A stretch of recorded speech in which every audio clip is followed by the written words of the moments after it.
దేవుని పిల్లలారా, మరి దేవుడిచ్చిన ఈ చక్కటి అవకాశం, ₹1,000 ఖర్చుతో జరుగుతున్న ఈ సభలో ఒక మంచి సంగతి నేర్చుకుని మనం దేవుడి సన్నిధిలో తిరిగి ఇంటికి వెళ్ళాలి. ఈరోజు భూమి మీద మనుషులు సుమారుగా 800 కోట్ల మంది దాటేశారు. ఈ 800 కోట్ల మంది ఎవరు పిల్లలు అంటే ఒకే తండ్రి పిల్లలు. ఆ తండ్రి పరమందున్నాడు దేవుడు. ఆయన పిల్లలుగా ఆయన ఇష్టాన్ని, ఆయన చిత్తాన్ని నెరవేర్చటానికి పుడుతున్న వారే మనుషులు. తొలి మానవుడైన ఆదాము మొదలుకుని ఈరోజు పుట్టిన పసిబిడ్డ వరకు కూడా అందరూ కూడా కారణజన్ములు, పరలోకంలో ఉన్న దేవుడి ఇష్టాన్ని నెరవేర్చటానికి భూమి మీద పుడుతున్నవారు. ఇది మర్చిపోకూడదు. ఈ సభా ప్రాంగణంలో కూర్చున్న మీరందరూ కూడా జగత్తు పునాది వేయబడక మునుపు పరలోకంలో ఉన్న కన్నతండ్రి కోరుకుంటే ఈ లోకానికి వచ్చినవారు. మీ రాక కోసం దేవుడు ఎదురు చూశాడు. మీ రాక కోసం మీ వెనకున్న తరాలన్నిటినీ కాపాడాడు. ఈ తరంలో ఈ రూపాలతో మీరు భూమి మీద పుట్టి పరలోకంలో ఉన్న దేవుడిని సంతోషపెట్టాలి, ఆయనను మహిమపరచాలి అన్న ఉద్దేశంతో దేవుడు ఈ చక్కటి జీవితాలను ప్రసాదించాడు. కానీ ఈరోజు మనిషి బ్రతుకుతున్న జీవన విధానం మీరు ఆలోచించినప్పుడు దేవుడికి మహిమ తెచ్చేంత గొప్పగా జీవితాలు ఉన్నాయా? దేవుడిని మహిమపరచాలి అన్న ఉద్దేశంతో మానవ జీవితాలు సాగుతున్నాయా అంటే లేవు అని ఖచ్చితంగా మనం చెప్పచ్చు. ఎప్పుడు కూడా ఈ భూమి మీద ఉన్న బ్రతికున్నంత కాలం 60-70 ఏళ్ళు ఈ శరీరాన్ని సుఖపెట్టుకోవడానికో, ఈ శరీర సంబంధమైన అవసరతల కోసమో, ఈ శరీరానికి కావలసిన వాటి కోసమో ఈ పోరాటంలో చిక్కుకుపోయాడు. పుట్టించిన పరలోకంలో ఉన్న తండ్రిని, ఆ తండ్రి పనిని, ఆ తండ్రిని మహిమపరచాలన్న ఉద్దేశాలను మర్చిపోయాడు. దేవుడు ఎప్పుడు అర్థమవుతాడు అంటేనండి, మీరు కొంచెం జాగ్రత్తగా నేను చెప్పే మాటలు మీరు ఆలోచించాలి. దేవుడు ఎప్పుడు అర్థమవుతాడు మనిషికి అంటే, పక్కనున్న మనిషిని అర్థం చేసుకోవటమే చాలా కష్టంగా ఉంది ఈ రోజుల్లో. ఎవరైనా నూతనంగా మీకు ఒక వ్యక్తి పరిచయం అయ్యాడు అనుకోండి, అతని గురించి మీకు డే 1 ఫస్ట్ రోజే మొత్తం అర్థమైపోతుందా? అర్థమవుతుందండి? అర్థం కాదు. మొదటి రోజు చిన్నగా పలకరిస్తాడు. చిన్న పలకరింపులో మంచోడేమో అన్న ఆలోచనకు నువ్వు వస్తావు. అలాగ ఒక 3 నెలలు 4 నెలలు గడవగానే ఏదో ఒక ఇద్దరి మధ్యలో ఒక చిన్నపాటి పొరపాటు వస్తుంది. అప్పుడు విశ్వరూపాన్ని చూపిస్తాడు. అప్పుడు నువ్వేమనుకుంటావు? మొదటి రోజు మంచోడు అనుకున్నాను, కానీ ఇతనిలో చాలా భయంకరమైన కోపం ఉంది. సాత్వికుడు అనుకున్నాను, ఏమీ అండనుకున్నాను, ఇదిగో పొరపాటు జరిగేసరికి ఇదిగో కోపాన్ని బయటికి తీశాడు. అంటే నీకు కోపం ఉంది, కోపపడతాడు పక్క మనిషి అని నీకు తెలియడానికి నీకు పట్టిన కాలం ఎంత? 3 నెలలు పట్టింది. 6 నెలలు సహవాసం చేశారు. అప్పుడు కాస్త అర్థమవుతాడు. మీకు ఇది అర్థం కాకపోయినా ఒక ఉదాహరణ చెప్తాను. కుటుంబంలో భార్య భర్తలు ఏమండి పెళ్లి సంబంధం చూశారు. పెళ్లి చూపుల్లో కూర్చోబెట్టారు అమ్మాయిని అబ్బాయిని. చూసుకోండి అన్నారు. చూసుకుంటే ఏమర్థమైందండి? రూపం బాగుందా? పర్లేదు. తెల్లగా ఉన్నాడా? తెల్లగా ఉన్నాడు. అటు ఈయన చూసుకుంటాడు. అమ్మాయి బాగుందా? పళ్ళు వరుస బాగుందా? జుట్టు బాగుందా? పర్వాలేదు, బాగుంది, ఓకేనండి అనేసారు. విచిత్రం ఏంటంటే వీళ్ళిద్దరికి ఏం తెలియదు. ఏమైనా తెలుసండి? అతను మంచోడా కాదా, ఈవిడ మంచిదా కాదా, ఏమీ తెలీదు. పెద్దలు ఒప్పించారు, మంచి సంబంధమైన సాక్ష్యం ఇచ్చారు, కుర్రాడు గురించి, అమ్మాయి గురించి ఎవరో సాక్ష్యం ఇచ్చారు, అంతేనండి. పెళ్ళికి వెళ్ళిపోయారు. వెళ్ళిపోయిన తర్వాత మీరు జాగ్రత్తగా ఆలోచించండి. మీరు ఇక్కడ కూర్చున్న వివాహమైన వాళ్ళందరినీ అడుగుతున్నాను, నీ భర్త నీకు అర్థం కావడానికి ఎంతకాలం పట్టింది? నీ భార్య నీకు పూర్తిగా అర్థం కావడానికి ఎంతకాలం పట్టింది? ఖచ్చితంగా 1-2 సంవత్సరాలు దాటితేనే కానీ ఆవిడ యొక్క ఆలోచనలు, ఉద్దేశాలు, ఏ టైంలో ఎలా రియాక్ట్ అవుతుంది, ఎప్పుడు కోపడుతుంది, ఎప్పుడు నవ్వుతూ ఉంటుంది, ఎప్పుడు సంతోషంగా ఉంటుంది, ఇవేమీ అర్థం కాదండి. అర్థం కావడానికి ఎంతకాలం పడుతుంది? 1-2 సంవత్సరాలు. కొంతమంది జీవితాలు అయితే ఇప్పటికీ వాళ్ళు ఒక డైలాగ్ వేస్తూ ఉంటారండి, మా ఆయన ఏంటోనండి ఇప్పటికీ అర్థం అవ్వలేదు కదా. చాలామంది అంటారు ఇలాగ ఆడపిల్లలు, మా ఆయన ఏంటోనండి ఇప్పటికీ అర్థం అవ్వలేదండి, ఏ టైంలో ఎలా బిహేవ్ చేస్తాడో ఏం అర్థం అవుతుంటే. అంటే ఇప్పటికీ అర్థం అవ్వలేదంటే అర్థం అవ్వలేదు. నేను మాట్లాడుతున్నాను, నీ కళ్ళ ముందే ఉండి నీతోనే కాపురం చేస్తూ నీ ఇంట్లోనే ఉన్న నీ భర్తను అర్థం చేసుకోవడానికి టైం పడుతున్నప్పుడు, కొంతమంది ఇప్పటికీ నాకు అర్థం కాలేదు అన్నప్పుడు, పరలోకంలో ఉన్న దేవుడు భూమి మీద ఉన్న నీకేమైనా అర్థమయ్యాడా? అర్థమయ్యాడు అన్న భావనలో ఉండిపోయి నాకు దేవుడి గురించి అంతా తెలుసన్న ఆ మూఢభక్తిలో నువ్వేమైనా ఉండిపోయావా? దేవుడిని అర్థం చేసుకోవడానికి, దేవుడు మనకు అర్థం అవ్వడానికి టైం పడుతుంది. చాలామందికి ఇది అర్థమవుతూ ఏదో ప్రసంగం వినగానే లేదంటే బాప్తీసం తీసుకోగానే ఆ దేవుడు నాకు తెలిసిపోయాడండి. ఏం తెలిసాడు నీకు? ఏం తెలిసాడు?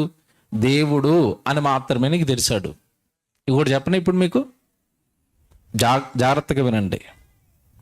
ఈ రాష్ట్రానికి ముఖ్యమంత్రి ఎవరు చెప్పండి? జగన్. తెలిసిపోయాడా? తెలిసిపోయాడా మీకు? తెలిసిపోయాడు. ఏం తెలిసాడు? ముఖ్యమంత్రి అని మాత్రమే తెలుసు. నేను ఇప్పుడు అడుగుతున్నాను, జగన్ గారు ఏమి ఇష్టంగా తింటారు చెప్పండి? తెలీదండి. సెలవు వస్తే ఎక్కడికి వెళ్తాడు విహారయాత్రకి? తెలీదండి. ఆయనకి 2 పిల్లలు ఉన్నారనుకోండి, కుమారుని బాగా ఇష్టపడతాడా కుమార్తెను బాగా ఇష్టపడతారా చెప్పండి అంటే తెలీదండి. మరి తెలుసు అన్నారు, ఏం తెలుసు? ఆయన ముఖ్యమంత్రి అని తెలుసు అంతే. మిగతా ఆయన ఇష్టాలు కానీ, ఆయన సంతోషాలు కానీ, ఆయన భావాలు కానీ, ఆలోచనలు కానీ మనకేమీ తెలీదు. అలాగే దేవుడు అన్న 3 అక్షరాలు తెలుసు అంతే. దేవుడు గురించి, దేవుడు సంతోషాలు, దేవుడు ఆనందాలు, దేవుడు ఉద్దేశాలు, దేవుడు సంకల్పాలు, నిన్ను అసలు భూమి మీదకి ఎందుకు పంపించాడు దేవుడు, నిన్ను ఈ ప్రాంతంలోనే, ఈ తెలుగు రాష్ట్రంలో, ఈ భాషలో నిన్ను ఎందుకు పుట్టించాడు, నీకు ఎలాంటి రూపం ఎందుకు ఇచ్చాడు, నీ గర్భాలను 2 పిల్లలు ఎందుకు ఇచ్చాడు, ఇవేమైనా దేవుణ్ణి అడిగావా ఎప్పుడైనా? ఏమి తెలీదు. అసలు మన కుటుంబాన్ని, ఆవిడను నన్ను ఎందుకు జతపరిచాడు, మమ్మల్ని కుటుంబంగా ఎందుకు కట్టాడు, మాకు బిడ్డలను ఎందుకు ఇచ్చాడు, మమ్మల్ని ఏం చేయమని దేవుడు ఈ భూమి మీద పుట్టించాడు, ఇవేమైనా మనిషి దేవుణ్ణి అడుగుతాడు అంటే తెలీదు. అలాగనే దేవుడు తెలీదు అంటే దేవుడు నమ్ముకున్నారంటే నమ్మేసుకున్నామండి. ఇప్పుడు చెప్తాను బైబిల్. నేను ఇర్మియా గ్రంథం, అందరూ బైబిల్ తీసుకోండి. ఇర్మియా గ్రంథం 9వ అధ్యాయము 24వ వచనం చూడండి. దేవుడు అర్థం అవ్వాలి అంటే మీరు కష్టపడాలి. చూడండి, ఇర్మియా గ్రంథం 9వ అధ్యాయము, ఇర్మియా గ్రంథం 9వ అధ్యాయము 24వ వచనం చదువుతున్నారు. అతిశయించువాడు దేనిని బట్టి అతిశయింపవలెను? భూమి మీద కృప చూపుచు నీతి న్యాయములు జరిగించుచున్న యెహోవాను నేనే అని గ్రహించి నన్ను పరిశీలనగా తెలుసుకొనుటను బట్టియే అతిశయింపవలెను. చూసారా నరులారా, మనుషులారా, మీరు దేనిని బట్టి అతిశయిస్తారు? మీ ధనాన్ని బట్టి అతిశయిస్తున్నారా? మీకున్న శరీర రూపాన్ని బట్టి అతిశయిస్తున్నారా? మీకున్న ఇల్లును బట్టి అతిశయిస్తున్నారా? మీకున్న పొలాన్ని బట్టి అతిశయిస్తున్నారా? మీకున్న డబ్బును బట్టి అతిశయిస్తున్నారా? మీకున్న అధికారాన్ని బట్టి అతిశయిస్తున్నారా? మాదొక పెద్ద కుటుంబం అండి, మాదొక పెద్ద బలగం అండి, బలగాన్ని చూసుకొని అతిశయిస్తున్నారా? దేనిని బట్టి మనిషి అతిశయించాలి? దేనిని బట్టి మనిషి గొప్పవాడిగా తనను తాను అతిశయానికి వెళ్ళాలి అంటే నీకేవైనా దేవుడు పూర్తిగా అర్థమైతే అప్పుడు అతిశయించాలట. ఎంత బాగా రాశాడు ఆ మాట అంటే, మనుషుడు దేనిని బట్టి అతిశయించాలి అంటే భూమి మీద కృప చూపుచు నీతి న్యాయములు జరిగించుతున్న యెహోవాను నేనే. చూసారా, భూమి మీద కృప చూపుతున్నది నేనే, నీతి న్యాయములు జరిగిస్తున్నది నేనే, భూమి మీద నిన్ను పుట్టించిన వాడును నేనే, తల్లి గర్భంలో నీకు రూపం ఇచ్చింది నేనే. నీవు ఈరోజు భూమి మీద బ్రతుకున్నావంటే నీ మీద కృపతో అనుక్షణం నీ ప్రాణాన్ని కాపాడుతున్నది నేనే. ఇవన్నీ తెలుసా మనిషికి? ఎవడి కరోనా కాలంలో కొన్ని లక్షల కోట్ల మంది చచ్చిపోయారు. చాలా కుటుంబాలు రోడ్డును పడిపోయాయి. భర్తను పోగొట్టుకున్నారు, భార్యను పోగొట్టుకున్నారు, పిల్లల్ని పోగొట్టుకున్నారు. ఎవరు మీకు తెలియదు కదా కదండి, కుటుంబాలు అల్లకల్లోలం అయిపోయాయండి. మీ కుటుంబం బాగుంది కదా, మీరు బాగున్నారు కదా, దీనికి కారణం ఎవరు చెప్పండి? దేవుడు మీ పైన కృప చూపించాడు. అధికారం ఉన్న వాళ్ళు చచ్చిపోయారు, డబ్బు ఉన్న వాళ్ళు చచ్చిపోయారు, హోదా ఉన్న వాళ్ళు చచ్చిపోయారు, మాజీ మంత్రులు చచ్చిపోయారు, మాజీ ఎమ్మెల్యేలు చచ్చిపోయారు. మిమ్మల్ని బ్రతికించాడు కదా, మీ మీద కృప చూపించాడు కదా. ఏనాడైనా అది నువ్వు జ్ఞాపకాలలో పెట్టుకున్నావా? జ్ఞాపకం పెట్టుకున్నావు. ఎప్పుడు తెలుసండి? ఇప్పుడు లాక్డౌన్ పడిపోయి వైరస్ వచ్చేసింది, అదిగో చచ్చిపోతున్నారు అన్నప్పుడు మీరు ఏం ప్రార్థన చేశారు? ఈరోజు దేవుడి సన్నిధిలో ఉన్న వాళ్ళందరూ జ్ఞాపకం చేసుకోండి, మీరు ఏం ప్రార్థన చేశారు ఆ రోజు? దేవా, ఈ గండ నుంచి గట్టెక్కించు నాయనా, నేను ఎప్పుడు పాపం చేయను నాయనా, నేను ఎప్పుడు ఆదివారం గుడికి మానేయను నాయనా, నీకోసం ఇస్తాను నాయనా, నీకోసం చేస్తాను నాయనా, మా ఆయనకి ఏం అవ్వకూడదు నాయనా, నా పిల్లలకి ఏం అవ్వకూడదు నాయనా, నాకేం అవ్వకూడదు నాయనా అన్నావా? అనలేదు ఆ రోజు? ఖచ్చితంగా అందరు ఇవే ప్రార్థనలు చేశారు. ఏమి లేదండి, వ్యాక్సిన్ వచ్చేసింది, ఇక కరోనా వల్ల ఎవరు చచ్చిపోవట్లేదండి సరికి, అమ్మయ్య. చూసారా, ఏదో ఆ రోజు కష్టంలో ఉన్నాం కనుక అలా మాటలు ఇచ్చేసాం, కానీ ఆదివారం బంధువులు వస్తే గుడికి ఎందుకు వెళ్తాం? అంతే కదా. ఆదివారం ఎవరో పెళ్లి చెప్తే సన్నిధికి ఎందుకు వెళ్తాం? ఆదివారం నీకు ఇష్టమైన కార్యక్రమాలు జరుగుతుంటే నువ్వు దేవుడి దగ్గరికి ఎందుకు వెళ్తావు? నీ ఇష్టాలు నెరవేర్చుకోవడానికి వెళ్ళిపోతావు. అంటే దేవుడు నన్ను బ్రతికించాడు కదా, దేవుడు నన్ను కాపాడాడు కదా, దేవుడు నా పైన కృప చూపించాడు కదా, నా ఇష్టం వచ్చినట్టుగా నేను బ్రతకకూడదు కదా అని నీ ఇష్టాన్ని పక్కకు పెట్టి దేవుడి ఇష్టాన్ని నువ్వు జరిగించటానికి నువ్వు ఆలోచించటం లేదు. చూసారు, నీకు అసలు దేవుడు పూర్తిగా అర్థం అవ్వలేదు. ఇంకా చెప్తానండి ప్రసంగం, మంచి ప్రసంగం, జాగ్రత్తగా వినాలి ఈరోజు. యెహోవాను నేనే, నీకు భూమి మీద కృప చూపించుచు నీతి న్యాయములు జరిగించుచున్న యెహోవాను నేనే అని పరిశీలనగా నువ్వు గ్రహించి నన్ను పరిశీలనగా తెలుసుకొనుటను బట్టి నువ్వేం చేయాలి? అతిశయించాలి. దేవుడు నాకు అర్థమయ్యాడండి, దేవుడి వాక్యం నాకు అర్థమైందండి, దేవుడి ఉద్దేశాలు నాకు అర్థమయ్యాయండి అన్నీ మాట్లాడుతూ మరి ఒక మాట చెప్తున్నారు. బిడ్డలు మేము దేవుడి కోసం పెంచుతున్నాం. అది ఏంటనుకుంటున్నారు? అది ద్వితీయోపదేశకాండం 6వ అధ్యాయం 6వ వచనంలో నీ పిల్లలకు నా మాటలు నేర్పాలన్న దేవుడి ఉద్దేశం అది. ఎఫెసీ పత్రిక 5వ అధ్యాయం 6వ వచనం, 5వ అధ్యాయం 6వ అధ్యాయం మీరు చదవండి. మీ పిల్లలకు కోపము రేపక ప్రభు యొక్క శిక్షలోను బోధలేను వాళ్ళని పెంచండి. చూసారా, వచనాలు అర్థమైపోయినాయి ఆయనకి. ఇంకోనండి, పిల్లల్ని దేవుడి కోసం పెంచుతానండి, పిల్లలకి దేవుడు మాటలు నేర్పిస్తానండి. ఎందుకంటే దేవుడు చెప్పాడు కదా అది మాట. స్కూల్కి పంపించే వాళ్ళు ఉన్నారు, ఇంజనీరింగ్ చదివించే వాళ్ళు ఉన్నారు, ఎంటెక్లు చేయించేవారు ఉన్నారు, బీటెక్లు అంటున్నారు, లాయర్స్ అంటున్నారు, డాక్టర్స్ అంటున్నారు, ఇంజనీర్స్ అంటున్నారు. నా కొడుకుని నా కూతుర్ని సేవకుల్ని చేస్తానండి. ఎవరున్నారు ఈరోజు? ఒకవేళ సేవ చేస్తున్న సేవకుడు ఏవైనా సంఘం దృష్టికి కానీ విశ్వాసాల దృష్టికి కానీ గొప్పగా కనపడుతున్నాడు అంటే చాలా చీపుగా చూస్తారండి. మోసపోతున్నారు మీరంతా.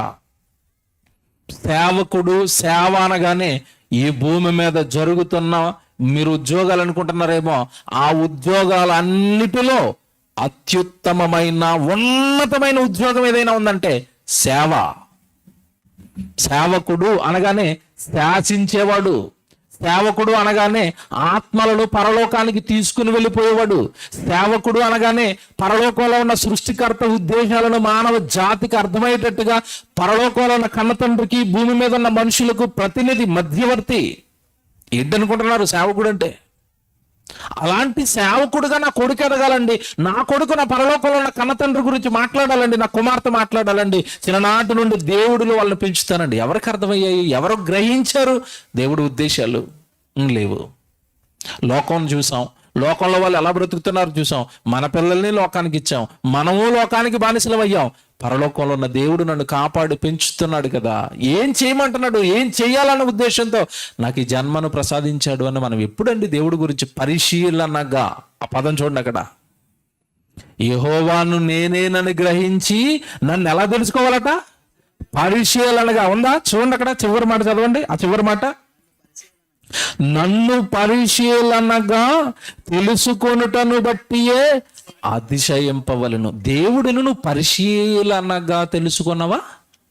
దేవుడి మీద ఎప్పుడైనా పరిశోధన చేసావా?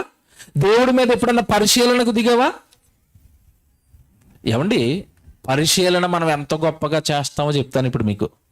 బంగారం కొనుక్కోవాలనుకుంటున్నారు, ఏం చేస్తారు చెప్పండి? అప్పుడు మీ ఇంటి పక్కన ఏదో చిన్న దుకాణం పెట్టుకుని వెండి గిన్నెలు అమ్ముతూ ఉంటాడు కదా, అక్కడికి వెళ్ళి బంగారం కొనేస్తారా? కొనరు. ముందు బంగారం ఎవరు కొన్నారో ఎంక్వైరీ చేస్తారు, ఏ షాపులో కొన్నారో ఎంక్వైరీ చేస్తారు. ఈలోపు టీవీలో బంగారం గురించి చూస్తున్న యాడ్లన్నీ చూస్తారు, పేపర్లో ఎంత రేటు పడిందో చూస్తారు. ఆ తర్వాత ఏమండి తెలుసున్న వాళ్ళకి ఫోన్ చేసి గ్రామ్ ఎంత అండి? చూసారా, ఒక్క బంగారం కొనాలి అంటే ఎంత పరిశీలన అంటే. ఎందుకంటే కష్టం పెడుతున్నాం కదా, ఊరకని ఎక్కడ పెడితే అక్కడ కొనకూడదు కదా, కొనరు. ఇంకా చెప్పనండి, చివరికి తిండి విషయంలో కూడా పరిశోధనే. ఏది పడితే తింటారండి రోడ్డు మీద వెళ్ళేటప్పుడు? ఏ హోటల్లో పడితే ఆ హోటల్లో తింటారా? మంచి హోటల్ కావాలండి, మంచి ఫుడ్ కావాలండి. చూసారా, ప్రతి దాంట్లోనూ జాగ్రత్త, ప్రతి దాంట్లోనూ పరిశోధన, ప్రతి దాంట్లోనూ పరిశీలన. ఎవరైనా భూమి అమ్ముతారన్నారు, భూమి అమ్ముతానని, ఎవడు మా భూమి అమ్మేస్తానండి, అందరూ 6 లక్షలు 5 లక్షలు అంటున్నారు కదా, నేను 2 లక్షలకి ఇచ్చేస్తాను అన్నాడు అనుకోండి. అమ్మో పెద్ద భూమి 2 లక్షలకు వచ్చేస్తున్నాను, వెంటనే కొనేస్తారా? ఏమడుగుతారు? ముందు డాక్యుమెంట్లు తండి, దాని లింక్ డాక్యుమెంట్లు తండి, దాని లింకులు పట్టుకురండి. ఏటి లింకులు? లింక్ డాక్యుమెంట్లు అట. అంటే ఉన్న డాక్యుమెంట్లకి ముందు ఎవరు కొన్నారు, ఆ ముందు ఎవరు కొన్నారు, ఆ ముందు ఎవరు కొన్నారు. చూసారా, ఒక స్థలం కొనాలంటే ఏది పడితే అది కొనరండి. పరిశీలన, పరిశోధన. ఏమండి ఈ పరిశీలన, పరిశోధన దేవుడి మీద ఏమైనా పెట్టారా? దేవుడి మీద ఏమైనా ఆలోచించారా? దేవుడు ఎవరండి, నన్ను ఎందుకు పుట్టించాడండి, నా పిల్లల్ని ఎందుకు పుట్టించాడండి, కరోనా కాలంలో అందరూ చచ్చిపోతే నన్ను ఎందుకు బ్రతికించాడండి, నా నుంచి ఏమైనా దేవుడు కోరుకుంటున్నాడా, ఏంటండి నా గురించి దేవుడు ఏమనుకుంటున్నాడండి? ఎప్పుడైనా బైబిల్ చదవటం, మోకాళ్ళు వేసి దేవుడికి ప్రార్థించటం, దేవా నా జీవితం ఏంటని దేవుడి పైన ఇష్టంతో దేవుడి కొరకు ప్రార్థిస్తున్న వాళ్ళు ఎంతమంది ఉన్నారు చెప్పండి? చెప్తాను అసలు విషయం. పరలోకంలో ఉన్న దేవుడు భూమి మీద మనుషులను పుట్టించిన తర్వాత ఆదాము మొదలుకొని నేటి వరకు కూడా పుడుతున్న మనుషులంతా కూడా పరలోకంలో ఉన్న తండ్రి ఇష్టాన్ని నెరవేర్చటానికి ఆయన కోసమే పుడుతున్నారు, మన కోసం కాదు. మనం పుట్టింది భూమి మీద. కొరింథీయులకు రాసిన మొదటి పత్రిక 8వ అధ్యాయము 6వ వచనం చూసుకోండి జాగ్రత్తగా. కొరింథీయులకు రాసిన మొదటి పత్రిక, అందరు తీయండి జాగ్రత్తగా. కొరింథీయులకు రాసిన మొదటి పత్రిక 8వ అధ్యాయము 6వ వచనం. ఆకాశమందైనను భూమి మీదనైనను మనకు ఒక్కడే దేవుడు ఉన్నాడు, ఆయన తండ్రి, ఆయన నుండి సమస్తమును కలిగెను. ఇది అండర్లైన్ చేసుకోండి. ఆయన నుండి సమస్తమును కలిగెను, ఆయనే మనలను పుట్టించాడు అని చెప్పే తర్వాత వెంటనే అక్కడ ఏమంటున్నాడు? ఆయన నిమిత్తము మనమున్నాము. బా, ఎంత మంచి మాట అండి. ఎవరి కోసం ఉన్నారట మీరు? ఆయన నిమిత్తము మనమున్నాము, ఆయన నిమిత్తము మనమున్నాము, ఆయన నిమిత్తము మనమున్నాము. ఎందుకన్నా తెలిసి ఈ మాట ఎన్నిసార్లు? ఈరోజు నిజంగా మనం దేవుడి నిమిత్తమే ఉన్నావా? ఉన్నావా? మనము దేవుని నిమిత్తమే ఉన్నామా? లేదండి. మన ఉద్యోగాల కోసం ఉన్నాం, మన పిల్లల కోసం ఉన్నాం, వాళ్ళ చదువుల కోసం ఉన్నాం, సంపాదించడం కోసం ఉన్నాం, ఈ లోకాన్ని అనుభవించడం కోసం ఉన్నాం. దేవుని నిమిత్తం ఉన్నారా? ఎవడ పదం చిన్న పదం కాదు అది.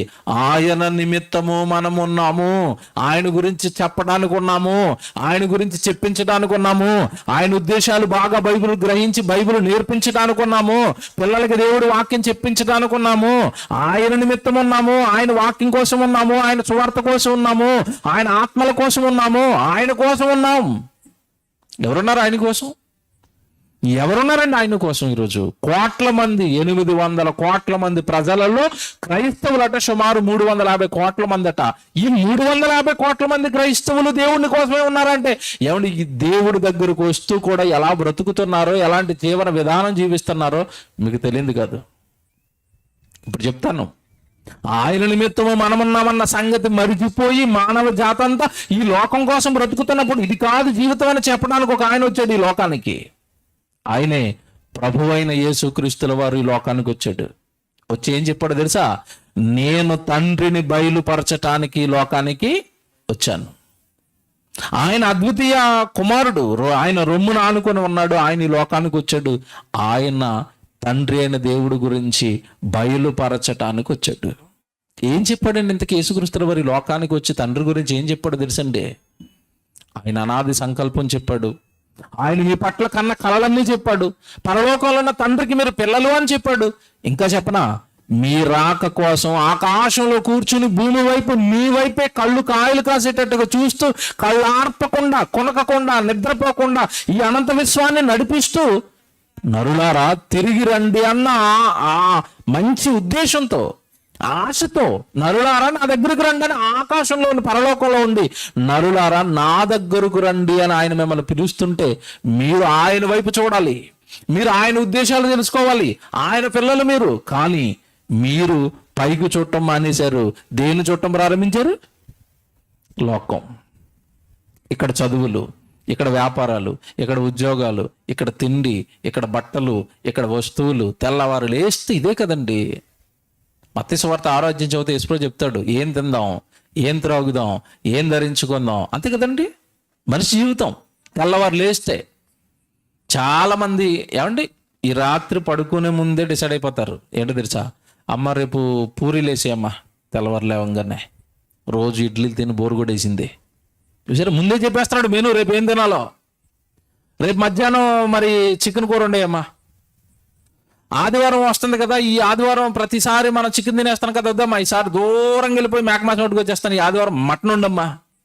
ఏం తినాలి, ఏం త్రాగాలి, ఏం ధరించుకోవాలి, ఎక్కడికి వెళ్ళాలి. చూసారండి, దినం ఇచ్చింది దేవుడు కదా, తెల్లవారు లేవగానే పరలోకంలో ఉన్న కన్న తండ్రి ఇచ్చిన దినం కదా. ఇంకా చెప్పనా, ఆ దినము తన డైరీలో రాసుకుని ఇచ్చిన దినం కదా. నీకు ఇవ్వబడిన దినం నీ దినం కాదది. నీ ఆయుష్కాలం అంతా దినాలతో సహా లెక్క పెట్టుకుని పరలోకంలో ఉన్న కన్న తండ్రి తన డైరీలో నీ జీవితం అంతా రాసుకుని ఈ లోకానికి పంపించాడు నువ్వు తల్లి గర్భంలో ఉన్నప్పుడే. కానీ ఆ వచ్చిన ఆ దినాన్ని నేను ఈరోజు దేవుడి సన్నిధి ఎక్కడైనా ఉందేమో వెళ్ళిపోతాను, ఈరోజు ఎక్కడైనా ప్రార్థన పెట్టారేమో వెళ్ళిపోతాను, ఈరోజు దేవుడి కోసం ఏదైనా సువార్త పని జరుగుతుంటే అక్కడికి వెళ్ళి నేను పని చేస్తాను. నా దినం నాది కాదు కదా, దేవుడిది కదా, దేవుడికి ఇవ్వాలి కదా అని ఎవరు ఆలోచిస్తారు? తినడానికి, త్రాగడానికి, సుఖించడానికి, ఈ లోకంలో ఆనందించడానికి జీవితకాలాన్ని అంతా ఖర్చు పెడుతున్నారు, జీవితకాలం అంతా వృధా చేసుకుంటున్నారు. ఇది తప్పు. పరలోకంలో మీ నాన్న మీ కోసం ఎదురు చూస్తున్నాడు. ఆయన నిమిత్తం పుట్టినవారు మీరంతా, ఆయన కోసం బ్రతకడానికి వచ్చిన వారు మీరంతా. మీకోసం మీరు బ్రతకూడదు కదా, ఆయన కోసం బ్రతకడానికి పుట్టినవారు కదా మీరు. రోమపత్రిక 14వ అధ్యాయము 7వ వచనం చూడండి, ఎంత బాగా చెప్పేశాడు అక్కడ. రోమపత్రిక 14వ అధ్యాయము 7వ వచనం చూడండి. మనలో ఎవడును ఎలా రాస్తున్నాడు చూసారా, మనలో అంటే ఎవరిలో? ప్రభువుని నమ్మిన వారిలో, క్రైస్తవులలో, క్రీస్తును ధరించిన వారిలో మనలో ఎవడును తన కోసమే బ్రతకడు, తన కోసం బ్రతకూడదు. నీ ప్రాణం నీది కాదు, నీ దేహం నీది కాదు, నువ్వు ఉంటున్న నీ నేల నీది కాదు, పైన ఉంటున్న ఆకాశం నీది కాదు, నువ్వు త్రాగుతున్న నీళ్లు నీవి కాదు, నువ్వు అనుభవిస్తున్న ఈ విశ్వం ఏదైతే ఉందో ఇది నీది కాదు. నువ్వు పాపంలో పడిపోతే నీకు రక్షణ ఉచితంగా ఆయన ప్రాణ త్యాగంతో నీకు రక్షణ ఇస్తే ఇన్ని పొందుకుంటున్న నువ్వు ఇన్నిచ్చిన ఆయన కోసం ఏం చేయకుండా నీ కోసం బ్రతుకుతావా? తప్పు అంటున్నాడు చూడండి. మనలో ఎవడును తన కోసమే బ్రతకడు. నీ కోసం నువ్వు బ్రతకటం తప్పు. క్రైస్తవ్యంలోకి వచ్చిన తర్వాత ప్రాణం పెట్టాడు కదా నీ ప్రభు నిన్ను రక్షించడానికి. నువ్వు ఆయన గురించి ఎవరికైనా చెప్పాలి కదా. ఈ రక్షణ నీ బంధువుల్లోనికి, నీ చుట్టాలలోనికి, నీ చుట్టుపక్కల వాళ్ళకి తీసుకుని వెళ్ళాలి కదా. ఆత్మలు కదా అవి, నాశనానికి వెళ్ళిపోతాయి కదా. ప్రభులోనికి రాకుండా చచ్చిపోతే నిత్యాగ్ని దండనకి వెళ్ళిపోయి యుగ యుగాలు కాలిపోతారు కదా. నీకెందుకు ఆ భయం రావటం లేదు? నా వాళ్ళు జారిపోతారేనన్న భయం నీకు ఎందుకు రావటం లేదు? నేను దేవుడి కోసం బ్రతికి ఆయన కోసం ఏదో చెప్పాలి, చెప్పించాలని ఆశ నీలోకి ఎందుకు రావటం లేదు?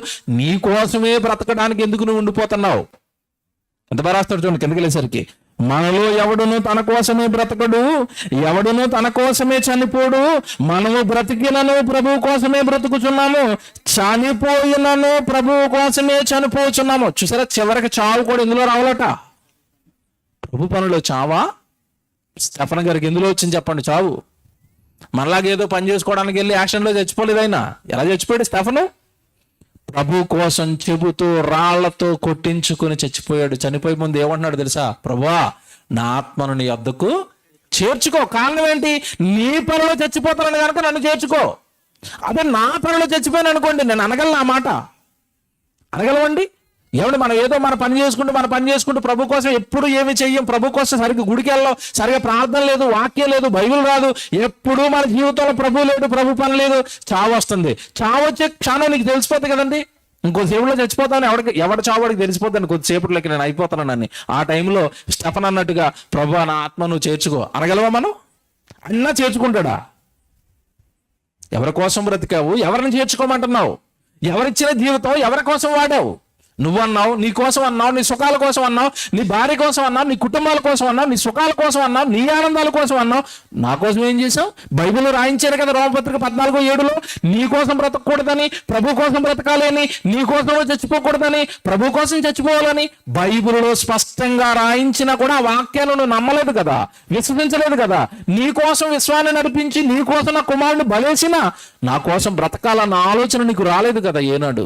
నిన్నెందుకయ్యా చేర్చుకోవాలి? నిన్నెందుకు నా దగ్గరికి చేర్చుకోవాలి? దేవుడు అనగానే చెప్పాను ఇందుకు ప్రారంభంలో, మీకు పరిశీలనగా దేవుడు అర్థం అవ్వలేదు. మీరేదో మైండ్లో ఫిక్స్ అయ్యారు, ఇది దేవుడికి నచ్చుతుందిలే అనుకుని మీ ఇష్టానుసారం వెళ్ళిపోతున్నారు. బైబిల్ నేర్చుకోకుండా, బైబిల్లో ఏముందో నేర్చుకోకుండా. తప్పండి ఇది. బైబిల్లో దేవుడు రాయించింది నీకు ఇష్టం అవ్వాలి. బైబిల్లో దేవుడు రాయించిన వాక్య ప్రకారం నువ్వు బ్రతకడానికి సిద్ధపడాలి తప్ప, నేను ఎలా బ్రతికేస్తానని ఇది దేవుడికి ఇష్టమేలా నువ్వు ఫిక్స్ అయిపోకూడదు. వాక్యం చెప్పిందా? నీకోసం నువ్వు బ్రతకడం పర్వాలేదని వాక్యం చెప్పిందా? ఇంకోటి చెప్పనండి, అక్కడ ఏమన్నాడు తెలుసా? ప్రభు మాట చివరి మాట ఏమన్నాడు అంటే, అక్కడ మనలో ఎవడునో తన కోసమే చనిపోడు. అంటే చివరికి నీ చావు కూడా ఎక్కడ రావాలి చెప్పండి? ఒక మాట చెప్పనండి, ప్రభువులో చావులన్నీ కూడా ఎలాగున్నాయి చెప్పండి? స్టెఫన్ గారు చావు ఎలాగుంది? రాళ్లతో కొట్టపడి. యాకోబు గారు చావు ఎలాగుంది? తల నరికేశారు. ఏమంటే యేసుక్రీస్తుల వారి చావు ఎలాగుంది? సిలువకే చంపేశారు. అపోస్తలుల చావులు అలాగే ఉన్నాయి భయంకరంగా. ఇప్పుడు ఒక మాట అడుగుతాను నేను, ఇప్పుడు ఈ లోకంలో ఉన్నవారు ఎవరినైనా మంచి చావు అనగానే ఏం చెప్తారు చెప్పండి? శుభ్రంగా తినేసి రాత్రి పీకల నిండా, అప్పటికే బీపీ వచ్చి షుగర్ వచ్చి అలాగ నడుస్తూ నడుస్తూ అన్నం తినేసి అలా పడుకుని తెల్లవారు లేగు లేగు అంటే లేవట్లేదు, చచ్చిపోయాడు. అప్పుడు అందరు ఊరు మొత్తం ఏం చెప్పుకుంటా చెప్పండి? మంచి చావండి. ఏంటి బిర్యానీ తిని చచ్చిపోతే మంచి చావా? దేవుడి కోసం ఎప్పుడు గుడికి రాకుండా తిని త్రాగి చచ్చిపోవడం మంచి చావా? అలా కాకుండా ఏదో సువార్తకి వెళ్తున్నాడు, ఏదో ఆటో గుద్దేసింది, పడిపోయాడు, చచ్చిపోయాడు. అప్పుడు ఏమంటారు చెప్పండి? ఇదేంటంటే బాబు ఇలా చచ్చిపోయాడు, కుక్క చావండి. ఏంటి ప్రభు పనిలో వెళ్ళి చచ్చిపోవడం కుక్క చావట, ఇంట్లో శుభ్రంగా తిని చచ్చిపోవడం మంచి చావట? ఎవడు చెప్పాడు నీకు ఇది? నీ ప్రాణం ప్రభు పనిలో పోవాలి, అది మంచి చావు. స్టెఫనది మంచి చావు.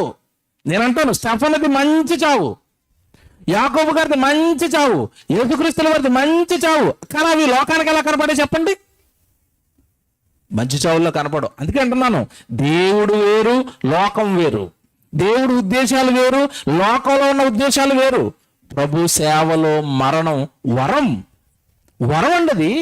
వరం వాళ్ళకి వరం. వెంటనే వాళ్ళ ఆత్మలు ఎక్కడికి వెళ్ళిపోయినాయి తెలుసా? ప్రభు సన్నిధికి చేరిపోయాయి. ఈరోజు నువ్వు బ్రతుకుతున్నావు కదా లోకంలో, నీ ఆత్మకు గ్యారంటీ ఉందా? ప్రభు వస్తే రేపు ప్రభు వచ్చేస్తే ఎవరు ఈ రోజు నేను గ్యారంటీ అండి మొత్తం సర్దుకుని ఉన్నాను, ఆయన కోసం ఎదురు చూస్తున్నాను. ఎవరున్నారు?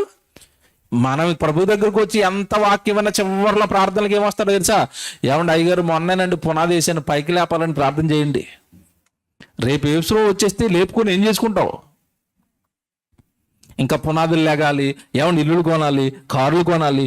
ఎందుకు? ఈ శరీర సంబంధమైన ఆశలు మనలో ఇంకా చావలేదు. తప్పండి ఇది క్రైస్తవ జీవితం కాదు. ఇది మీరు బాధపడింది రైటు. కొలసి 3:1 చదువుకోండి. భూ సంబంధమైన వాటి మీద మీరు మనసును పెట్టుకోకండి, పరలోకం పైనున్న వాటి మీదనే మీరు మనసును పెట్టుకోనండి. యేసు ప్రభు భూమి మీద బ్రతికినంత కాలం ఏం చేస్తాడో తెలుసండి? ఆకాశం వైపు కనులెత్తి పరలోకమందున్న మా తండ్రి, అగో అక్కడున్నాడు మా నాన్న, ఆయన కోసం పుట్టాను నేను, ఆయన కోసమే బ్రతుకుతాను నేను, ఆయన కోసమే చెబుతాను నేను, ఇదిగో ఆయన కోసమే చచ్చిపోతాను నేను, ఆయన దగ్గరికే వెళ్ళిపోతాను నేను. కళ్ళు ఎక్కడున్నాయి చెప్పండి? యేసుప్రభువి పైన. ఆయనే నమ్మిన మన కళ్ళు ఎక్కడున్నాయి చెప్పండి? కింద. బైబిల్ ఇంకా చెప్పనండి, మన మీద జీవులు పెట్టరండి. జీవుల గురించి బైబిల్ ఏం రాయబడిందో తెలుసా? సర్వ జీవులు కన్నులు ఆయన వైపు చూచుచున్నవి. ఎవరి వైపు? ఒక కుక్క ఆయన వైపు చూస్తుంది, ఒక మేక ఆయన వైపు చూస్తుంది, ఒక పక్షి ఆయన వైపు చూస్తుంది. మనం అండి కిందకే చూస్తున్నాం. మన కళ్ళు ఎప్పుడు పైకి వెళ్ళాయి? అగో మా నాన్న, అడిగోనండి నా తండ్రి ఆకాశంలో నుండి నన్ను చూస్తున్నాడు, నేను పాపం చేస్తుంటే చూస్తున్నాడు, నేను బూతులు మాట్లాడుతుంటే చూస్తున్నాడు, నేను ఎవరినో కొడుతుంటే చూస్తున్నాడు, ఎవరినో తిడుతుంటే చూస్తున్నాడు. చాలా మంది క్రైస్తవుల ఆలోచనలు అలా ఉంటాయి తెలుసా? గుడిలో ఉన్నప్పుడు చాలా బాగుంటారండి, సన్నిధిలో ఉన్నప్పుడు ఏమంటే ధూళిని ప్రభువా, దుమ్మును ప్రభువా, ఎగిరిపోతాను ప్రభువా, నీ వల్లనే నేను బ్రతుకుతున్నాను ప్రభు, నాదేమీ లేదు ప్రభు అంటారు. ఎక్కడున్నప్పుడు? గుడిలో ఉన్నప్పుడు, సన్నిధిలో ఉన్నప్పుడు. ఒక్కసారి కొంగు అలా తీసి బైబిల్ అలా పక్కకి పెట్టి బయటికి రాగానే ఎలా మారిపోతారు చెప్పండి? దేవుడి సన్నిధిలో ప్రార్థన చేస్తున్నప్పుడు దేవుడు వింటున్నాడని నమ్ముతున్న నువ్వు అదే నోటితో బూతులు మాట్లాడుతున్నప్పుడు దేవుడు వింటం లేదా?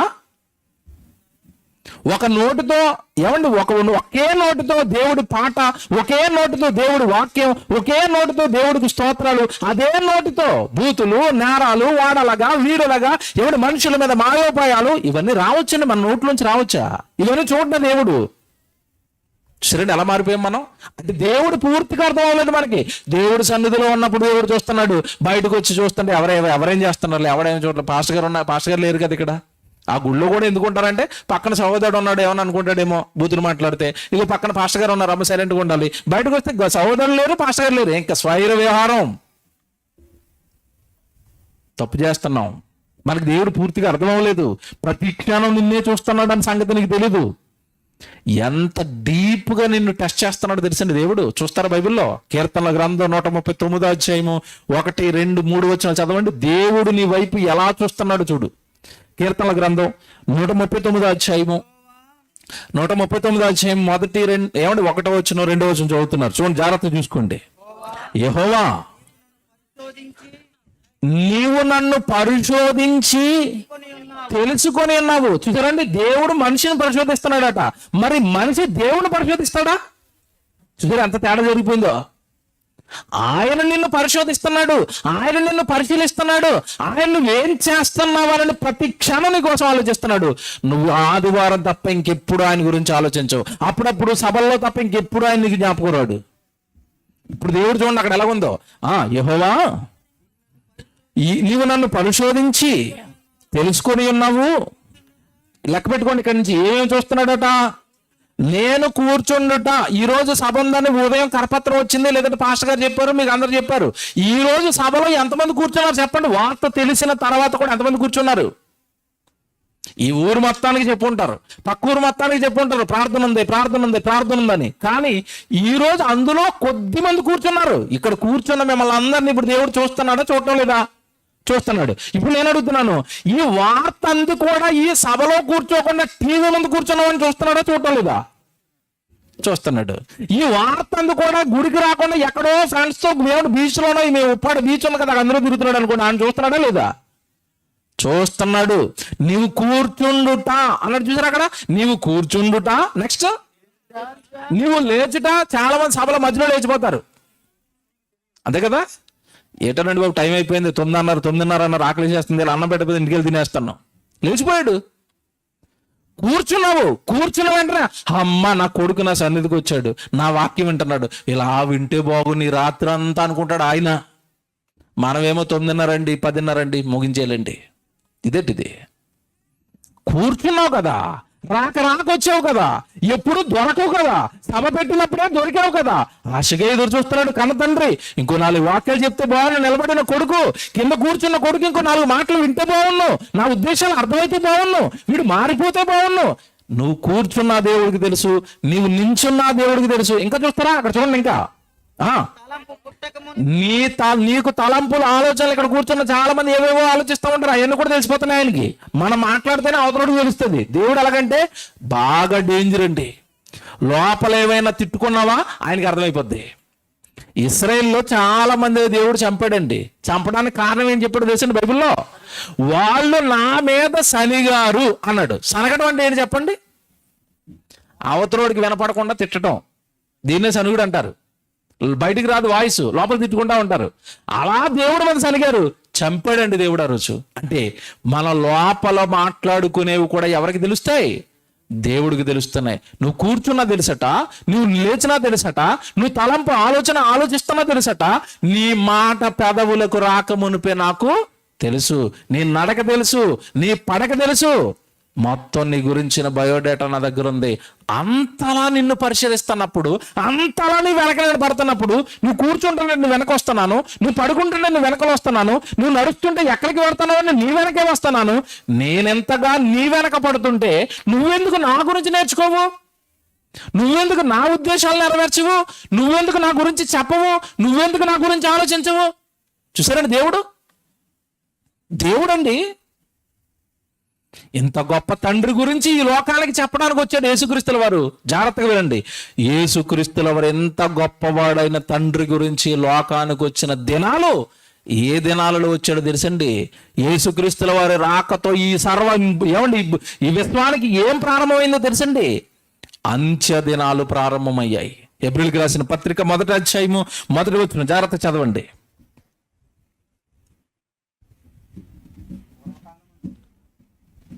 ఏప్రిల్కి రాసిన పత్రిక 1వ అధ్యాయము 2వ వచనం చదువుతున్నారు.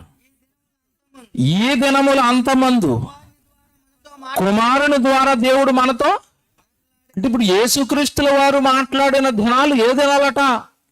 అంత్య దినాలు.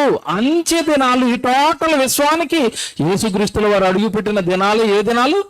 అంత్య దినాలు. అనగా ఏ దినాలు చెప్పండి? అంత్య దినాలు అంటే ఏ దినాలు? చివరి దినాలు, కడవరి దినాలు. అంటే మనం ఉన్నది ఏ దినాల్లో? ఇప్పుడు బాగా వినండి, నా వైపు చూడండి. మనం ఉన్నది ఏ దినాల్లో? అంచె దినాల్లో, కడవరి దినాల్లో. అంటే యేసు ప్రభు రేపు వస్తాడో తెలియదు, ఎల్లుండి వస్తాడో తెలియదు, ఈ రాత్రి 12:30కు వస్తాడో తెలియదు. అంతే కదా? అదే కదా అంచె దినాలు అంటే. ప్రభు దినం దొంగ వచ్చినట్లుగా వచ్చును. ఆ దినం వచ్చినప్పుడు ఎలాగుంటుంది? ప్రభు దినం వచ్చినప్పుడు ఎలాగుంటుంది? పెళ్లి దినం వచ్చినట్టుగా ఉంటుందా? బర్త్డే దినం వచ్చినట్టుగా ఉంటుందా? ఏముండదు. ఆకాశము రగులుకుంటుంది, నక్షత్రాలు లైవ్ అయిపోతాయి, భూమి లైవ్ అయిపోతుంది, భూమి మీద ఉన్న కృత్యములన్నీ కాలిపోతాయి, బూడిదైపోతాయి యేసు దినం వస్తే. సో అలాంటి దినాల్లో మనం ఉన్నాం ఇప్పుడు. ఇది మీకు అర్థం అవుతుంది. ఉదాహరణ చెప్తాను. ఇప్పుడు నేను ఐసీలో ఉన్నాడు, వెంటిలేటర్ మీద ఉన్నాడు, ముక్కుకి ఆక్సిజన్ పెట్టేశారు, సెలైన్లు ఎక్కుతున్నాయి, టెస్టులు వచ్చేసినాయి. టెస్టులు వచ్చేసిన తర్వాత డాక్టర్ గారు వచ్చారు. వీడి ముందు ఏం మాట్లాడకుండా పక్కన ఉన్నవాడిని బయటికి రండి అన్నాడు. వీడికి డౌట్ అప్పటికే. అంతే కదా? బయటికి తీసుకెళ్ళన్నాడు. ఏమన్నా ఆయన మీకు ఏమవుతాడు? మా నాన్న అండి. మీ నాన్నగారా? ఏం తింటాడో శుభ్రంగా అన్నీ పెట్టేయండి అన్నాడు అనుకోండి. ఏ దినాల్లో ఉన్నాడు చెప్పండి? ఇంక త్వరలో పోతాడు. ఇక 3 రోజులు 4 రోజులు గట్టిగా అంటే వారం రోజులు పోతాడు. ఇక ఆయన ఏం తింటాడో పెట్టేయండి అంటే ఆయనకి ఆ దినాలు ఏ దినాలు? అంచె దినాలు. జాగ్రత్తగా వినాలి. ఈ అంచె దినాలలో ఉన్న అతని దగ్గరికి నెమ్మదికి వెళ్ళి, ఒరే కొడుక, డాక్టర్ గారు ఏం చెప్పారా? కంగారు కదా లోపల, చెప్పడానికి రాదు మనసు. ఏం లేదురా అన్న, తగ్గిపోతున్నారు. లేదురా, బయటికి తీసుకెళ్ళి చెప్పాడంటేనే నాకు అర్థమైపోయింది ఏదో సీరియస్గా ఉంది. నేను అంతా మైకుండి కాదు, నాకు చెప్తావా లేదా అన్నట్టు గట్టిగా దబాయించాడు అనుకోండి. అప్పుడు కొడుకు చెప్తాడు, ఏమని? నువ్వు ఇక వారమే ఉంటావంట నాన్న, నువ్వేం తినమన్నావు పెట్టేయమన్నాడు. అవునా? ఏడుస్తాడు, కన్నీరు మున్నీరు అవుతాడు, అప్పగించగలసిన అప్పగింతలన్నీ కొడుకు అప్పగిస్తాడు. ఏడుస్తున్నాడు, కళ్ళంప నీళ్ళే. నేను వెళ్ళిపోతానా, ఇక వెళ్ళిపోతానా, రేపు నుంచి మా ఇంటికి వెళ్ళనా, నా కొడుకుని చూడనా, నా కూతురుని చూడనా, ఈ లోకంలో నా పని అయిపోయిందా, వెళ్ళిపోతానా, ఈ బెంగతో ఉన్నాడు. అలాంటి వాడి దగ్గరికి మీరు వెళ్ళి, ఈ మధ్యకాలంలో ఒక మంచి బిజినెస్ వచ్చింది బ్రదర్, ఏమైనా పార్ట్నర్గా జాయిన్ అవుతావా అని అడగండి. ఏమంటాడు చెప్పండి? ఏమంటాడు? పక్కనే ఉన్న సెలైన్ బాటిల్ లాగి మూతికేసి కొడతాడు. అంతే కదా? ఎందుకు కొట్టాడు చెప్పండి? ఎందుకు కోపం వచ్చింది చెప్పండి? నేను ఏ దినాలలో ఉన్నానో నాతో నువ్వు ఏం మాట్లాడుతున్నావు, అంతేనా? నేనున్న దినాలు అంచె దినాలు. లేదు, ఇప్పుడు మన జీవితం ఎలా ఉండాలి చెప్పండి? రేపు ప్రభు వస్తే ఎదుర్కోవడానికి కలిగిన భక్తి జీవితాన్ని మనం కలిగి ఉండాలి. కానీ ప్రభువుని నమ్ముతున్న వాళ్ళు చాలా మంది అండి ప్రభు దగ్గరికి ఎందుకు వస్తున్నారో తెలుసండి? ప్రభువు ఈ లోకానికి ఎందుకు వచ్చాడో కూడా కనీసం అర్థం చేసుకోకుండా ప్రభు దగ్గరికి వస్తున్నారు. యోహాను సువార్త 4వ అధ్యాయము చూడండి, బైబిల్ చూడండి. అసలు యేసు ప్రభు ఎందుకు వచ్చాడు ఈ లోకానికి? యోహాను సువార్త 4వ అధ్యాయము, లేదా 3వ అధ్యాయం చూద్దాం. 3వ అధ్యాయం 36వ వచనం చూడండి. యోహాను సువార్త 3వ అధ్యాయము 36వ వచనం అండి. యోహాను సువార్త 3వ అధ్యాయము 36వ వచనం చదువుతున్నారు. కుమారుని యందు విశ్వాసముంచువాడే నిత్య జీవము గలవాడు. యేసుక్రీస్తుల వారు ఏమిస్తాడు? నిత్య జీవం ఇస్తాడు. ఇప్పుడున్న జీవితం నిత్యమో ఉండదా? ఉండదు. 60-70 సంవత్సరాల తర్వాత అంతమైపోయే జీవితంలో ఉన్న మనుషులారా, 60-70 ఏళ్ల తర్వాత శ్మశానానికి వెళ్ళిపోయే శరీరంతో ఉన్న మనుషులారా, నా యొద్దకు రండి, నేను మీకు ఏమిస్తాను? నిత్య జీవమును ఇస్తాను అన్నాడా? తర్వాత చూడండి, కుమారునికి విధేయుడు కాని వాడు జీవము చూడడు కానీ దేవుని ఉగ్రత వాని మీద నిలిచి ఉండును. కుమారునికి విధేయుడు అవ్వాలంట. అంటే యేసు ప్రభుకి విధేయులుగా మారేమా? యేసు ప్రభు చెప్పిందే చేస్తున్నామా? యేసు ప్రభు బ్రతకమన్నట్టుగానే బ్రతుకుతున్నామా? ఒకసారి చూపిస్తాను. ఇప్పుడు యేసు ప్రభు దగ్గరికి అండి 2 వచ్చారండి. ఆయన బోధిస్తున్న కాలం అది, ప్రసంగాలు చేసుకుంటూ వెళుతున్నాడు. ఒకడు వచ్చాడండి శాస్త్రి వచ్చి అంటున్నాడు, బోధకుడా నువ్వెక్కడికి వెళ్ళినా సరే నీ వెనకాలే నేను వచ్చేస్తాను అన్నాడు. ఆ మాట యేసుప్రభు వినగానండి ఒక విచిత్రమైన ఆన్సర్ ఇచ్చాడండి వాడికి. ఒకసారి చూస్తారా? మత్తయి సువార్త చూద్దాం, చూడండి ఎంత బాగుంటుందో. 8వ అధ్యాయం, మత్తయి సువార్త 8వ అధ్యాయం చూడండి, 18వ వచనం. మత్తయి సువార్త 8వ అధ్యాయము 18వ వచనం చదువుతున్నారు చూడండి. యేసు తన యొద్ద ఉన్న జనసమూహములు చూచి అద్దరికి వెళ్ళవాలని ఆజ్ఞాపించెను. అంతటా ఒక శాస్త్రి వచ్చి, బోధకుడా నీవు ఎక్కడికి వెళ్ళినాను నీ వెంట వచ్చేదనని. ఇప్పుడు ఏమడుగుతున్నాడు చెప్పండి వాడు వచ్చి? నువ్వు ఎక్కడికి వెళ్ళినా నీ వెనకాల వస్తాను అన్నాడు. ఇది మంచిదా చెడు అండి? మా దగ్గరికి వచ్చి పాస్టర్ గారు మీరు ఎక్కడ సేవలకు వెళ్ళినా మీ వెనకాల వచ్చేస్తాను అన్నాడు అనుకోండి, మనకి ఎలాగుంటుంది? వచ్చి బాబు సేవలో చక్కగా నా వెనకాల తిరుగుతుంది కానీ వాక్యం నేర్చుకుంది కానీ తీసుకెళ్ళిపోతాం కదా. ఇప్పుడు యేసు దగ్గరికి వచ్చాడు ఒకడు, నువ్వు ఎక్కడికి వెళ్ళా నీ వెనకాల వచ్చేస్తాను అన్నాడు. ఇప్పుడు ఆయన ఏమంటున్నాడు చూడండి, వెంటనే అక్కడ ఆన్ స్పాట్ లో, అందుకు యేసు నక్కలకు బొరియలను ఆకాశ పక్షులకు గూడులను కలవు కానీ మనుష్య కుమారుడు తలవాల్చుకున్నటకైన స్థలము. అసలు వాడు అడిగింది ఏంటి? వాడికి యేసుప్రభు చెప్తున్న ఆన్సర్ ఏంటి మీరు చెప్పండి నాకు. వాడు ఏమడిగాడు యేసుప్రభు దగ్గరికి వచ్చి? ప్రభు నువ్వు ఎక్కడికి వెళ్ళినా నీ వెనకాల వస్తాను అన్నాడు. నిజంగా ప్రభు ఆన్సర్ ఏం చెప్పాలి చెప్పండి? అక్కడ రమ్మని చెప్పాలి, లేదంటే వాడంటే ఇష్టం లేదనుకోండి, ఒరే ఇంటికి పోరా అనాలి. కానీ ఏం ఆన్సర్ ఇచ్చాడు అక్కడ? అందుకు యేసు ఆడ ఎదురుగా నిలబెట్టి, నక్కలకు బొరియలు ఉన్నాయి, ఆకాశ పక్షుల గూళ్ళు ఉన్నాయి, మనుష్య కుమారుడు తలవాల్చుకొనుటకైన స్థలము. ఎందుకు చెప్పాడు ఈ ఆన్సర్? మీరు ఆలోచించి నాకు చెప్పండి. అంటే ఏ ఉద్దేశంతో యేసుప్రభు వెనకాల వచ్చాడు చెప్పండి? బిడిబిడు యేసుప్రభు ఎక్కడికి వెళ్తుంటే అక్కడ వేల మంది ప్రజలు కానుకలు ఇస్తారంటే కనీసం ఒక్కొక్కడు 10 రూపాయలు వేసిన 3 లక్షలు 4 లక్షలు వస్తుంది మీటింగ్కి. సో యేసుప్రభు వెనకాల గలగల గలగల కాసులు, 12 మంది శిష్యులు. ఒకరి దగ్గర ఆల్రెడీ సంచిని ఇస్తాడు అప్పటికి. ఎవరికి? ఇస్కరియోతు యోధాగాడికి. ఎక్కడికి వెళ్ళిన మంచి ఫుడ్, రొట్టెలు పెడతాడు, చేపలు పెడతాడు. అమ్మయ్య ఈయన వెనకాల వెళ్తే మొత్తం మీద లైఫ్ సెట్ అయిపోద్ది, ఇంక డోకాలేదు ఇక నా లైఫ్కి అనుకున్నాడు. ఒరే వెరిబోగులోడా, ఏదో ఆశించి నా వెనకాల వస్తున్నారు. నా పరిస్థితి ఏంటో చెప్తాను. నా పరిస్థితి ఎలాగుంది? నక్క కరెక్ట్గా రాత్రి అయ్యేసరికి బొరిలోకి వెళ్ళిపోద్ది, ఆకాశపక్షి గూళ్ళోకి వెళ్ళిపోద్ది. నేను ఏ రోజు ఏ ఊర్లో ఉంటానో నాకే తెలీదు, ఏ ఇంట్లో పడుకుంటానో తెలీదు, ఎక్కడ తింటానో తెలీదు. కొన్నిసార్లు పడుకోవడానికి లేక అరణ్యంలోకి వెళ్ళి పడుకుంటాను, కొన్నిసార్లు పడుకోవడానికి లేక వాళ్ళలో పడుకుంటాను. నాకు అసలు నిలువ నీడలేదు. నాకు ఏదో ఆశించి నా వెనకాల వస్తున్నావు కదా, తప్పురా. నేను నిత్యజీవం ఇవ్వగలుగుతాను, నేను నీకు పరలోకం ఇవ్వగలుగుతాను తప్ప లోక సంబంధమైనవి ఇవ్వడానికి వచ్చిన వాడను కాను నేను నువ్వు పరిశీలనగా నా గురించి నువ్వు తెలుసుకోలేదు. యేసుప్రభు అంటే ఎవరో నీకు ఇంకా సరిగా అర్థం అవ్వలేదు. చూసారా? ఇంకా చూస్తాను అక్కడే ఆ కింద చూడండి, మరొకడు వచ్చాడు చూడండి. శిష్యుల్లో మరొకడు, ప్రభువా నేను మొదట వెళ్ళి నా తండ్రిని పాత పెట్టుటకు నాకు సెలవిమ్మని అడుగురా.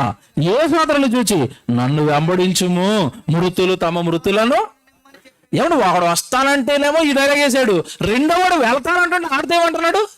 వద్దురా వెళ్ళొద్దురా, నా వెనకాల వచ్చి మీ నాన్న చచ్చిపోతే అక్కడ చాలా మంది ఉన్నారు, ఆయన పాత పెట్టినాక వాళ్ళు పాత పెట్టుకుంటారు, మన వాక్యం చెప్పడానికి వెళ్ళిపోతాం. ఒకడిని రమ్మంటున్నాడు, ఒకడినేమో వద్దంటున్నాడు, పొమ్మంటున్నాడు. ఏంటి చెప్పండి ఇద్దరిలో తేడా? లోక సంబంధమైన వాటి కోసం యేసును వెంబడిస్తున్నారా? లోక సంబంధమైన వాటి కోసమే ప్రభు వెనకాల తిరుగుతున్నారా? ఒక సమూహం తిరిగింది. యోహాను సువార్త 6వ అధ్యాయం చూడండి.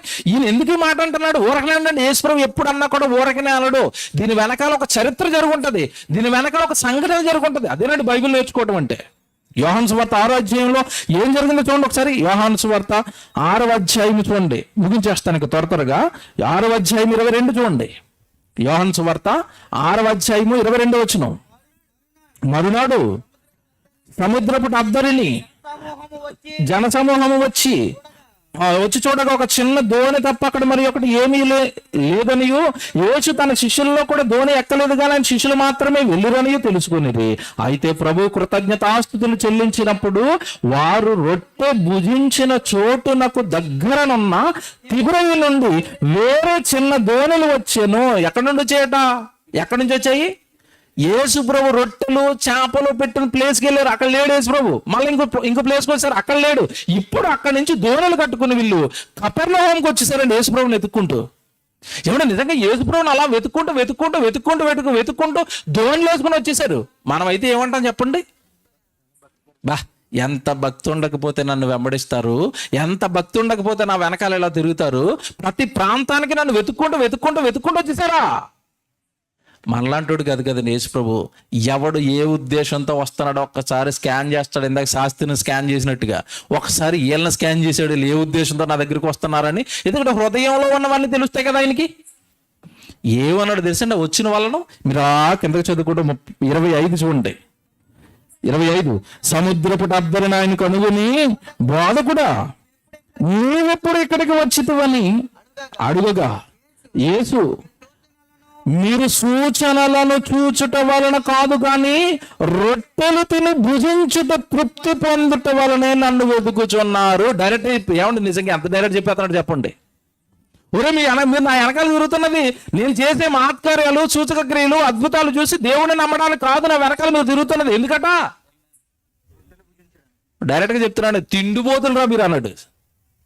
తిండి కోసంరా నా వెనకాల తిరుగుతున్నారు అన్నాడు. ఏమండి నిజంగా యేసు ప్రభుకి మొహమాటం ఉండదండి. మేమైనా కాస్త సేవకులుగా మరి ఏదన్నా అంటే మళ్ళీ రారేమోనని ఏ భయం. అంతే కదండి. తప్పు చేసినప్పుడు ఈరోజు సేవకుల పరిస్థితి ఎలా అయిపోయిందంటే, మీరు తప్పు చేస్తున్నారమ్మా బైబిల్కి భిన్నమన్నాం అనుకోండి, నీకే వచ్చాడు బైబిల్, ఆయన అలా చెప్పలేదు, ఆయన దగ్గరికి వెళ్ళిపోతాం మేము. అలపొట్టు అయిపోయిందండి ఈరోజు సేవకులకు. ఉన్నట్టుగా చెప్పడానికి కూడా భయం అయిపోయింది ఈరోజు. కానీ యేసు ప్రభు అలాంటి కాదు. వస్తే రండి, పోతే పోండి, మీ హృదయాలు బాగోలేదు, మీ హృదయ ఆలోచనలు బాగోలేదు. జీవం ఇవ్వడానికి వచ్చిన నేను, జీవాధిపతినైన నేను జీవం కలిగిన వాక్యాలు చెబుతుంటే ఆ వాక్యంతో మీ బ్రతుకులు మార్చుకొని పాపం చేయకుండా పరిశుద్ధంగా బ్రతికి పరలోకానికి సిద్ధపడవలసిన మీరు కేవలం నన్ను ఒక తిండి పెట్టేవాడిగా, ఈ శరీర సంబంధమైన ఆశలు తీర్చేవాడిగా నా వెనక తిరుగుతున్నారు కదా. మీ బ్రతుకులు నాకు నచ్చలేదని చెప్పేసారండి ఆ రోజు. అసలు నేను ఎవరో తెలుసా, నేను ఏమి ఇవ్వడానికి వచ్చానో తెలుసా, అసలు మీ జీవితాలు ఏంటో తెలుసా. ప్రసంగం మొదలుపెట్టాడండి. ఇక్కడి నుంచి ప్రసంగం చదువుకొని ఇంటికి వెళ్ళిన తర్వాత మీరు చదువుకుని 63వ వచనానికి వచ్చేసరికి చూడండి, అక్కడ ఏమంటున్నాడు? ఇదే అధ్యాయంలో 63కి వచ్చేసిన తర్వాత అంటున్నాడు, ఆత్మయే జీవింపజేయుచున్నది, శరీరం కేవలం నిష్ప్రయోజనం అయిపోయే శరీరం కోసం నన్ను నమ్మకండి. తిండి కోసమో, బట్టల కోసమో, ఉద్యోగాల కోసమో, వ్యాపారాల కోసమో, శరీరం కోసమో మీరు నా వెనకాల తిరుగుతున్నారు. జీవాన్ని ఇస్తానని తెలీదా? 60-70 ఏళ్ల తర్వాత సమాధిలో నన్ను నమ్మి పడుకున్నా, 2వ రాకల్లో నేను తిరిగి లేపి జీవం ఇచ్చి పరలోకానికి తీసుకుని వెళ్ళిపోతాను కదా. అందుకు కదా నువ్వు నా దగ్గరికి రావాలి. ఎందుకయ్యా నమ్ముతున్నావు నన్ను? ఎందుకు నన్ను వెంబడిస్తున్నారు మీరు? ఎందుకు నా వెనకాల తిరుగుతున్నారు మీరు? ఆత్మ కోసమా? ఆత్మకు వచ్చే జీవితం కోసమా? పరలోకం కోసమా? నిత్య జీవం కోసమా? ఎందుకు మీరు నన్ను నమ్మారు? ఎందుకు మీరు నా వెనక వస్తున్నారు? శరీర సంబంధమైన వాటికి వస్తున్నారా? Get out. మీరు నా దగ్గరికి రావద్దు. జీవం ఇవ్వడానికి వచ్చానయ్యా. మీరు అంత్యదినాల్లో ఉన్నారయ్యా.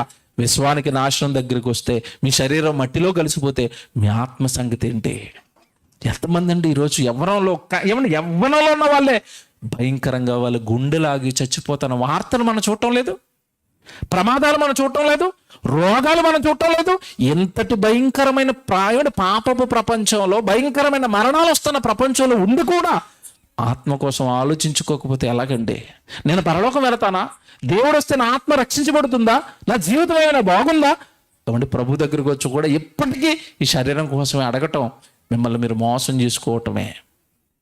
ఆ రోజు వాళ్ళ దేవుడు ఈరోజు సన్నిధికి వచ్చి అదే ప్రార్థన చేస్తే మళ్ళండా ఎదుగురా శరీర సంబంధమైన వాటిని నన్ను అడుగుతున్నామని అన్నడా?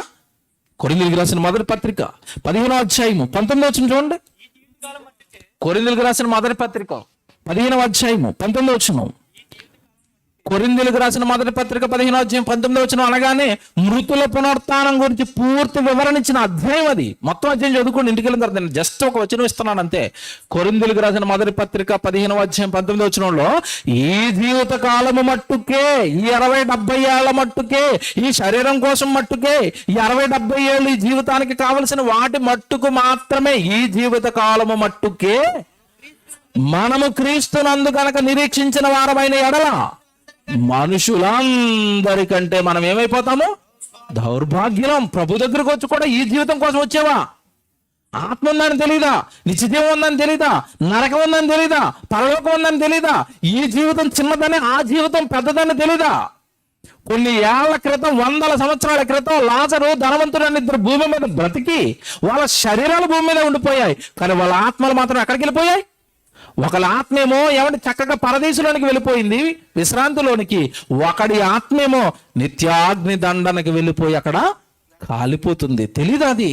చెప్పాను కదా లూకాసు వార్త 19వ అధ్యాయంలో. చదువు కూడా వినపెట్టలేదా? చదువు కూడా నువ్వు గ్రహించుకోలేదా? చదువు కూడా నీ బ్రతుకు అలాగవుతుందేమో నువ్వు భయపడలేదా?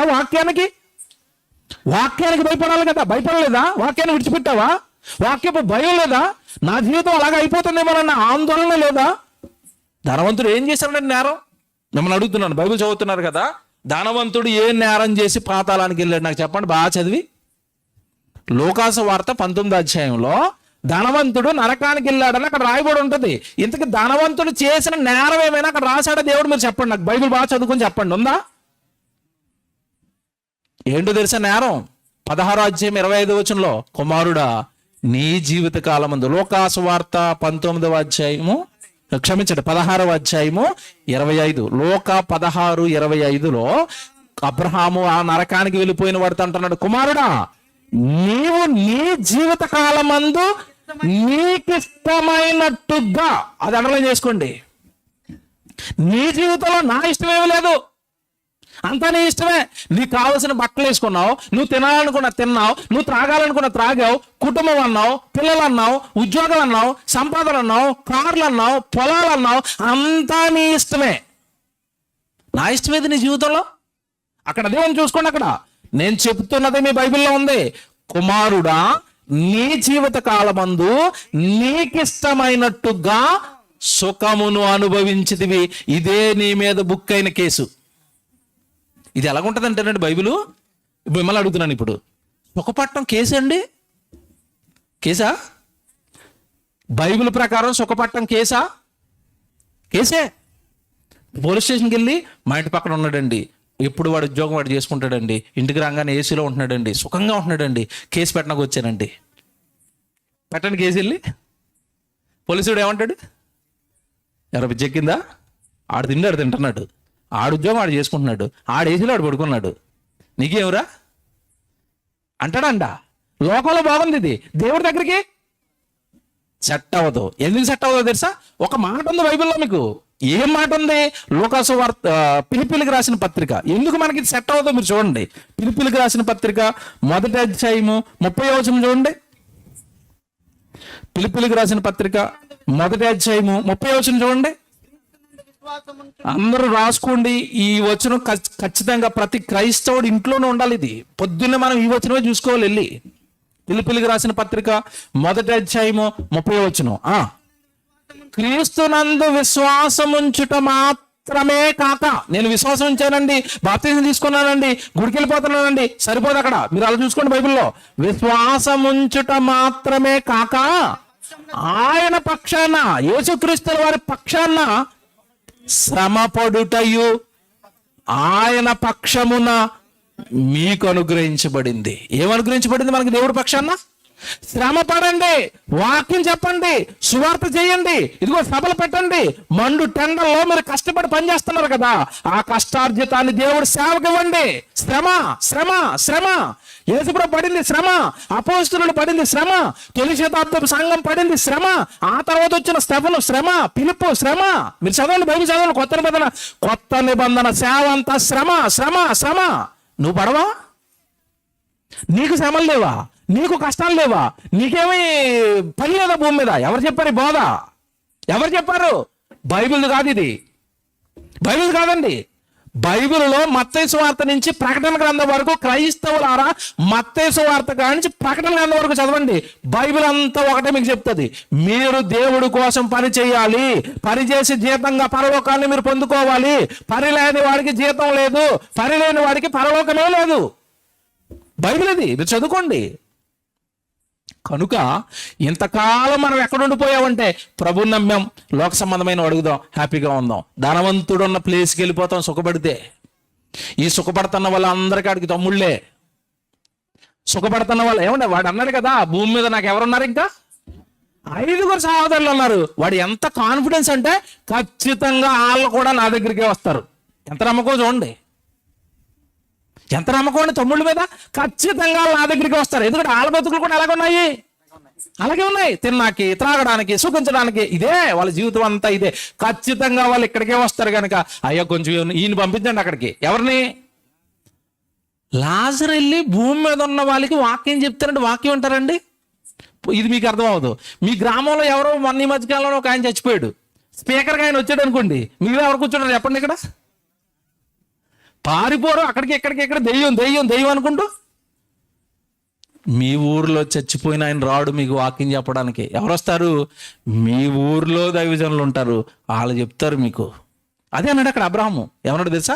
అక్కడ కింద మోషే ఉన్నాడు, ప్రవక్తలు ఉన్నారు, వాళ్ళు చెప్పిన మాట విని నీ సహోదరులు బాగోవాలి తప్ప ఇక్కడ మృతుల పునరుత్థానంలోకి వచ్చేసిన తర్వాత ఇదిగో ఈ పరదేశిని కానీ ఈ నరకాన్ని చూసిన వాళ్ళు కానీ మరలా భూమి మీదకి వెళ్ళి వాక్యం చెప్పే అవకాశం లేదు. ఇంకో విషయం చెప్పనండి, మీరు బాధపడద్దు. అందరిని అంటాం లేదు, ఎవరైనా అలా జరుగుంటే మనకి ముందర తరాల్లో ఎవరైనా అండి వాక్యం వెనక ప్రభు దగ్గరికి రాక రక్షణ పొందక చచ్చిపోయాడు అనుకోండి, అతను ఇప్పుడు ఎక్కడ ఉంటాడు చెప్పండి? పాతాళంలో కాలుతూ ఉంటాడు. అతను ఇప్పుడు ఎవరి కుటుంబం గురించి ఆలోచిస్తాడు చెప్పండి? ఇప్పుడు ఈడు అనవసరంగా నా దగ్గరికి వచ్చేస్తాడేమో, గుడికి వెళ్ళడు, ప్రార్థనకి వెళ్ళడు. చూస్తున్నాడు కదా, మన ప్రార్థనకి వెళ్ళాం, మన గుడికి వెళ్ళాం, ఎప్పుడు తిండి, ఎప్పుడు ఫంక్షన్లు, ఎప్పుడు చుట్టాలు, ఎప్పుడు షాపింగ్లు, ఎప్పుడు పని. ఈడేటి బాబు నా దగ్గరికి వచ్చేస్తాడేమో. చూసారా? దేవుడు పరిశీలనగా, దేవుడు వాక్యం పరిశీలనగా చదివితే ఈ విస్తుపోయే నిజాలు బయటకు వచ్చాయి. జీవం కోసం ప్రభు దగ్గరకు వచ్చాం, ప్రభు కోసం శ్రమలు పడ్డానికి వచ్చాం. క్రైస్తవుడు అనగానే శ్రమలకు సూచన. సుఖాన్ని కోరుకోకండి, సుఖాలు కోరుకోకండి.